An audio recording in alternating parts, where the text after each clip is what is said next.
नमस्कार मंडळी, मराठी भूतांच्या गोष्टी या युट्यूब चॅनलवर आपलं स्वागत. आजच्या आपल्या कथेचा विषय आहे त्या मुलीचे भूत.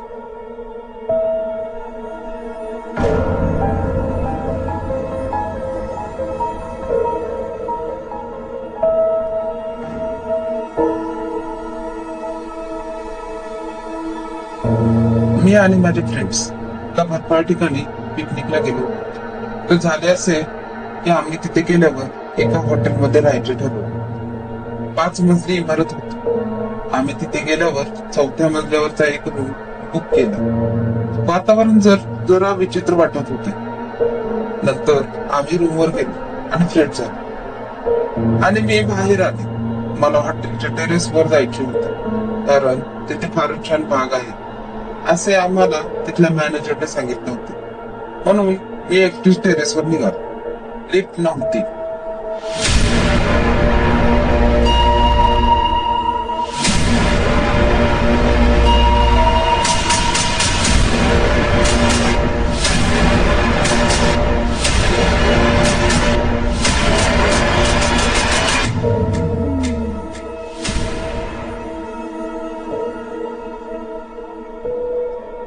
तिथे पायऱ्या चढत 5व्या मजल्यावर आले तर तिथे एक रूम खुला होता. जरा हळूच दरवाजाच्या आडून बघितले त्यात एक लहान मुलगी खेळत होती. अंदाजे 7 ते 8 वर्षाची असेल.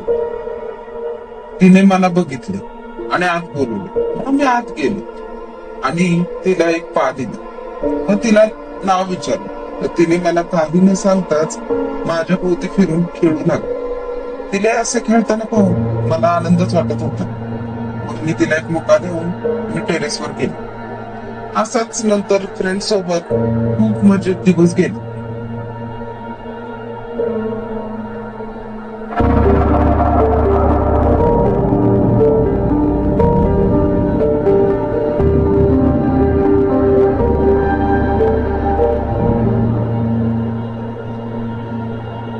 रात्री आम्ही सर्व जेवणानंतर गप्पा गोष्टी करत होतो तेव्हा मला अचानक त्या मुलीचा विचार आला. कुठून आली असेल ती तिथे आणि कोणाची मुलगी असेल? तो सर्व प्रश्न मनात गोंधळ घालत होते.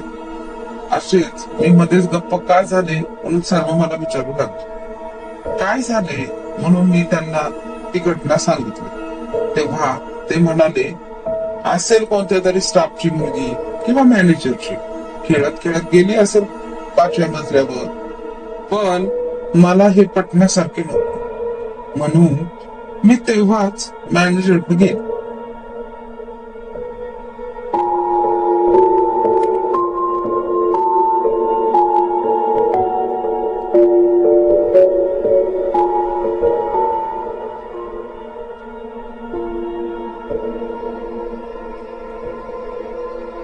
तेथील मॅनेजरला विचारले की तुमची 5व्या मजल्यावर 7-8 वर्षाची मुलगी खेळत होती का?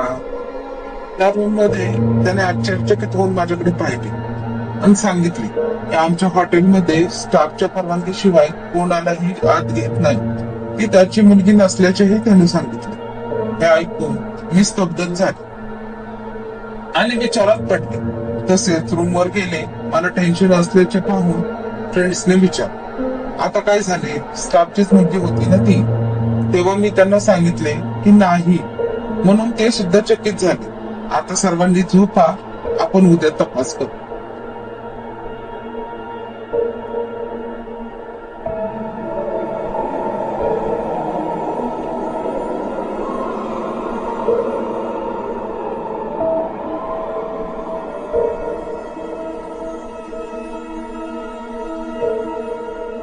ते माझ्या समोर हो म्हणाले. पण मी झोपल्यानंतर ते सर्व अचानक 5व्या मजल्यावर गेले. 5ही जण त्या रूमच्या दिशेने बॅटरी घेऊन निघाले कारण कोणालाही त्यांचा सुगावा लागू द्यायचा नव्हता. रात्रीचे 1:30 वाजले होते. दरवाजा आताही उघडाच होता. ते आत गेले आणि इथे मी निद्रा अवस्थेत असताना अचानक मला जाग आली. उठून बघते तर काय, कोणीही आपल्या जागेवर नव्हते. मला कळालेच हे सर्व 5व्या मजल्यावर गेले असते. मी बाहेर आले तेथून एक रूम सर्व्हिसला जात होता. मी त्याला आवाज दिला व विचारले, तुम्ही माझ्या फ्रेंड्सला पाहिले का? ते पण नाही म्हणाले.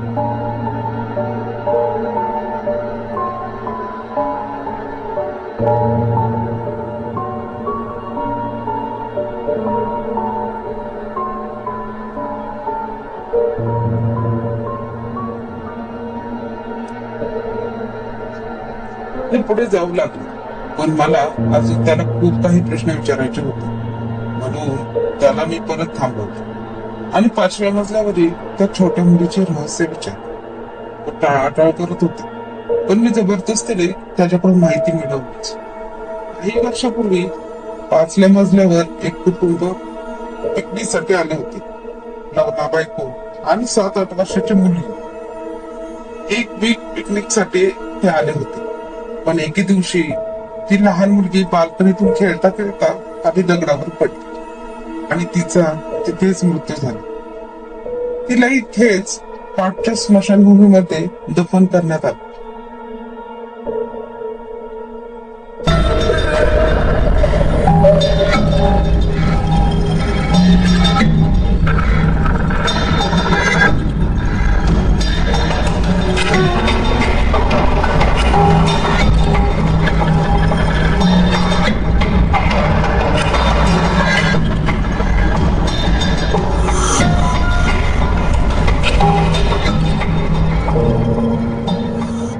त्या दिवसापासून तिच्या आत्म्याचा वास त्या रूम मध्ये आहे. म्हणून तो रूम कधीही कोणाला दिला जात नाही, कारण तिथे असे बरेच अनुभव आले आहेत. त्या रूम मध्ये जाणारा व्यक्ती अचानक गायब होतो. म्हणून तुम्ही तुमच्या मित्रांना लगेच इकडून घेऊन निघून जा, एवढे सांगून तो निघून गेला. मला धडकीच भरली हे सर्व ऐकून, कारण मी त्या मुली बरोबर खेळली होती. कदाचित तिला मी आवडली असेल म्हणून तिने मला काही केले नाही. पण आता हे सर्व विचार करत बसण्याची वेळ नव्हती. मला फ्रेंड्सला वाचवायचे होते आणि तशीच मी धावत 5व्या मजल्यावर गेले.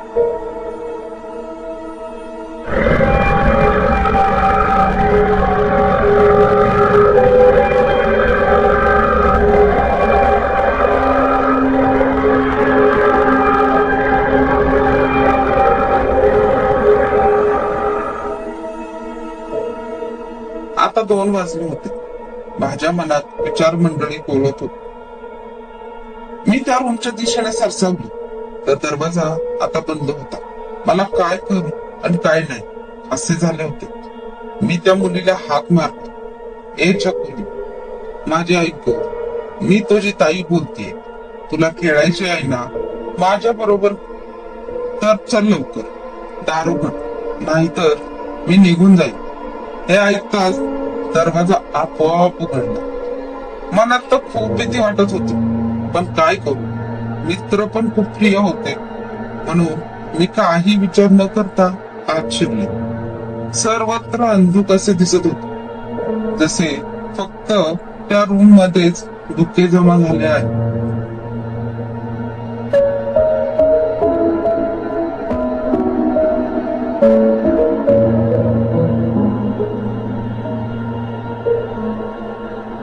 मी सावरत सावरत अजून आत गेलो तर एका कोपऱ्यात चकुली उभी होती. यावेळेस ती काही विचित्रच दिसत होती.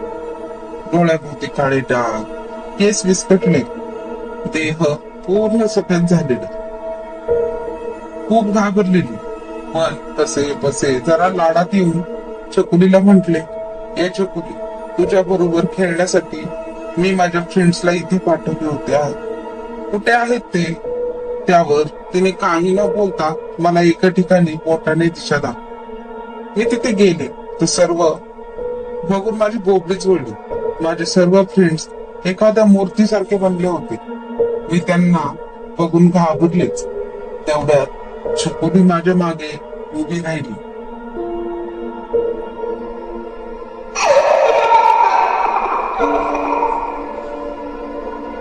मी तसेच तिच्या पुढे रडत रडत हात जोडून बसले आणि म्हटले, प्लीज चकुली, माझ्या मित्रांना सोड. तुला हवे तर माझा प्राण घे. तुला खेळायचे आहे ना माझ्या बरोबर तर ठीक आहे, पण तुला माझ्या मित्रांना सोडावे लागेल. हे ऐकताच सर्वीकडे वादळासारखे निर्माण होऊ लागले. काही क्षणात असे वाटले आता भूकंप होऊन आम्ही सर्व त्यात सामावू. पण असे न होता माझे सर्व फ्रेंड्स पहिल्यासारखे झाले आणि छकुली फक्त रडत होती. तिच्या डोळ्यातून अश्रूऐवजी रक्त वाहत होते. माझे सर्व मित्र झाले ते म्हणाले लवकर आपल्या इथून निघायला हवं. पण त्यांना मी म्हटले तुम्ही जा. पण ते माझे काही न ऐकता माझा हात धरून बाहेर घेऊन जाऊ लागले. तेवढ्यात दरवाजाला अचानक कुलूप लागले. सर्व खूप धडपडत होते पण कोणालाही यश आले नाही. शेवटी एका मैत्रिणीने कल्पना सुचली. तिने प्लॅनचेट याबद्दल ऐकले होते पण तिला ती तशी काही प्रक्रिया माहित नव्हती. पण तिने कधी ते आजमावले नव्हते कारण या सर्वात ती जास्त विश्वास नाही करायची. पण आज तिला ते कामी येणार होते. ती सर्वांना म्हणाली सर्वांनी गोल बसा आणि एकमेकांचा हात धरून मी जो मंत्र म्हणेन तो रिपीट करा. सर्वांना काही सुचत नव्हते म्हणून तिच्या म्हणण्याप्रमाणे सर्व बसले.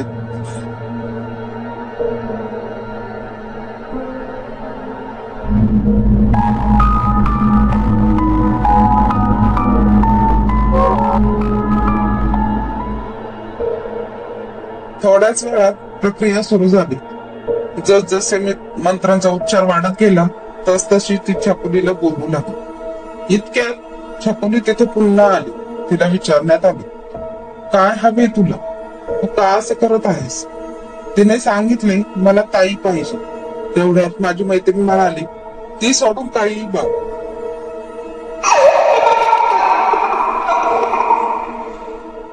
त्यात ती रडून रडून म्हणाली मला माझे आई बाबा हवे आहेत. प्लीज तुम्ही त्यांना बोलवा. मला एकदा त्यांना बघायचे आहे. त्यावर माझी मैत्रीण म्हणाली त्यासाठी तुला आम्हा सर्वांना सोडावे लागेल. ही अट मान्य असेल तरच आम्ही तुला तुझ्या आई बाबांची भेट करून देऊ.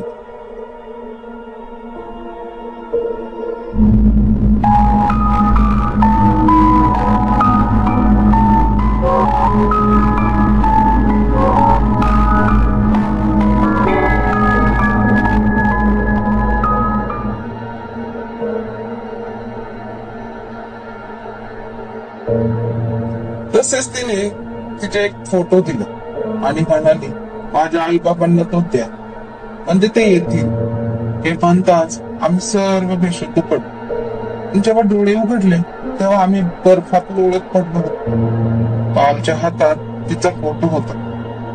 आम्ही तसेच हॉटेलमध्ये जाऊन तसा तिच्या आई बाबांना फोन नंबर मिळाला आणि त्यांना कॉल करून सर्व घटना सांगितली आणि त्यांना इथे बोलून घेतली. त्यानंतर त्यांना त्याच रूम मध्ये पाठवण्यात आले जिथे ते राहिले होते. आत काय झाले ते माहित नाही पण ते बाहेर आल्यानंतर खूप रडत होते. शेवटी छकुलीला मुक्ती मिळाली याचा आनंद वाटत होता.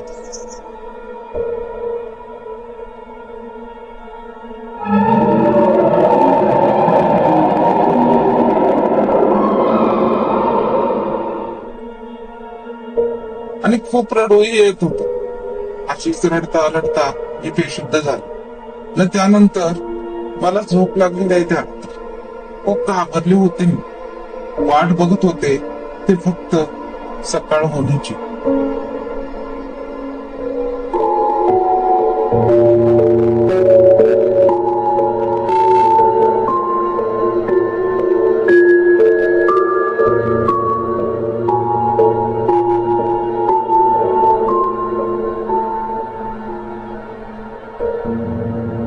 धन्यवाद.